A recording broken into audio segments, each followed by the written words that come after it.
ദൈവനാമത്തിന് മഹത്വം. ഉൽപ്പത്തി പുസ്തകം 2-ാമത്തെ അധ്യായം 1-2 വേദഭാഗങ്ങൾ വായിക്കുമ്പോൾ 7-ാം ദിവസം ദൈവം ചെയ്ത പ്രവൃത്തികളൊക്കെയും സൃഷ്ടിപ്പൊക്കെയും തികച്ചതായി നിവർത്തിച്ചതായി നമുക്ക് കാണുവാൻ കഴിയും. ദൈവം സകലവും നന്നായി ചെയ്യുന്നതുമാണ്, നന്നായി പ്രവർത്തിക്കുന്നതുമാണ്. തന്റെ പ്രവൃത്തിയിലൊന്നും ഒരു ന്യൂനതയും വരാതെ വണ്ണം, ഒരു അപാകതയും വരാതെ വണ്ണം എല്ലാം നന്നായി ചെയ്തു നിവർത്തിച്ചു എന്ന് നമുക്കിവിടെ കാണുവാൻ കഴിയും. 1 മുതൽ 6 വരെയുള്ള ദിവസങ്ങളിൽ ദൈവത്തിൻ്റെ സൃഷ്ടികളിൽ ഒന്നിനും കുറവ് വരാതെ വണ്ണം ദൈവം സകലവും നിവർത്തിച്ചു. അതെ, ദൈവത്തിന് മാത്രം ഉള്ള ഒരു സർവശക്തമായ ഒരു കഴിവല്ലേ എല്ലാം നന്നായി ചെയ്യുന്നത്, നിവർത്തിക്കുന്നത്.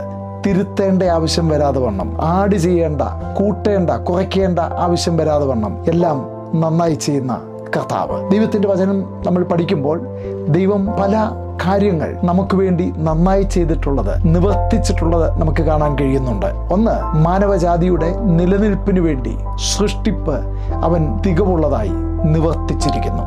രണ്ടാമതായി, യോശുവയുടെ പുസ്തകം 21-ാമത്തെ അധ്യായം 45 വായിക്കുമ്പോൾ ഇങ്ങനെ ഇസ്രായേൽ മക്കളോട് ചെയ്ത വാഗ്ദത്തങ്ങളൊക്കെയും ദൈവം നിവർത്തിച്ചതായി നമുക്ക് കാണാൻ കഴിയും. വാക്കു പറഞ്ഞാൽ മാറാത്തവനാണ് നമ്മുടെ കർത്താവായ യേശു ക്രിസ്തു. ഈ ലോകത്തിലെ മറ്റുള്ളവരൊക്കെയും പറഞ്ഞ വാക്കുകൾ മറന്നുപോകുമ്പോൾ, നിവർത്തിക്കാതിരിക്കുമ്പോൾ, അവരെ പിന്നീട് ഓർപ്പിക്കേണ്ടി വരുമ്പോൾ ദൈവം വാഗ്ദത്തം ചെയ്യുന്നവൻ നിവർത്തിക്കുന്നവനാണ്.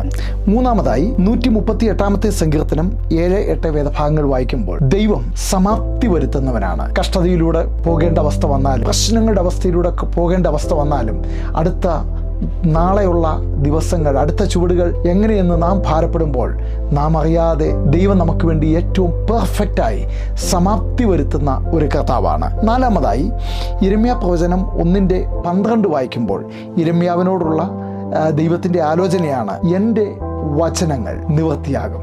നമ്മെ ജീവിപ്പിക്കുന്ന ഘടകം ദൈവത്തിൻ്റെ ആലോചനകളാണ്, ദൈവത്തിൻ്റെ വചനങ്ങളാണ്.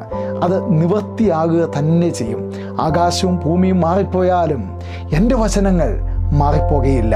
ദൈവത്തിൻ്റെ വചനങ്ങൾ നിവർത്തിക്കപ്പെടുന്നതാണ്. അഞ്ചാമതായി, ഫിലിപ്പി ലേഖനം 1-ാമത്തെ അധ്യായം 4-ാമത്തെ വാക്യം വായിക്കുമ്പോൾ ദൈവത്തിൻ്റെ വചനം അപ്പോസ്തലനായ പൗലോസിലൂടെ നമ്മോട് പറയുന്നത്, നിങ്ങളിൽ നല്ല പ്രവൃത്തി ആരംഭിച്ചവൻ അവസാനത്തോളം അതിനെ തികയ്ക്കും. അതെ, നമ്മുടെ ജീവിതത്തിൽ ആരംഭം കുറിച്ചത് നമ്മെ അറിയുന്നതിന് മുമ്പ്, നമ്മുടെ മാതാപിതാക്കൾ നമ്മളെ അറിയുന്നതിന് മുമ്പ് നമ്മെ അറിഞ്ഞ കർത്താവ്, നമ്മിൽ നല്ല ആരംഭം കുറിച്ച കർത്താവ് അതിനെ അവസാനത്തോളം തികയ്ക്കുന്നവനാണ്. വാത്സല്യ സൗരസ്വരന്മാരെ, നമ്മുടെ ജീവിതത്തിൽ എന്ത് പ്രശ്നങ്ങളാകട്ടെ കർത്താവിൻ്റെ കരുത്തിലേക്ക് സമർപ്പിക്കാം. നമുക്ക് വേണ്ടി ഏറ്റവും നന്നായി ചെയ്യുന്ന ദൈവം, നിവർത്തിക്കുന്ന ദൈവം, പെർഫെക്റ്റായി ചെയ്യുന്ന ദൈവം, അവസാനത്തെയും ആദ്യയും ഒരുപോലെ അറിയുന്ന കർത്താവ്, അവൻ്റെ കയ്യിൽ നമ്മെ സമർപ്പിക്കാം. ദൈവം നമ്മെ അനുഗ്രഹിക്കട്ടെ.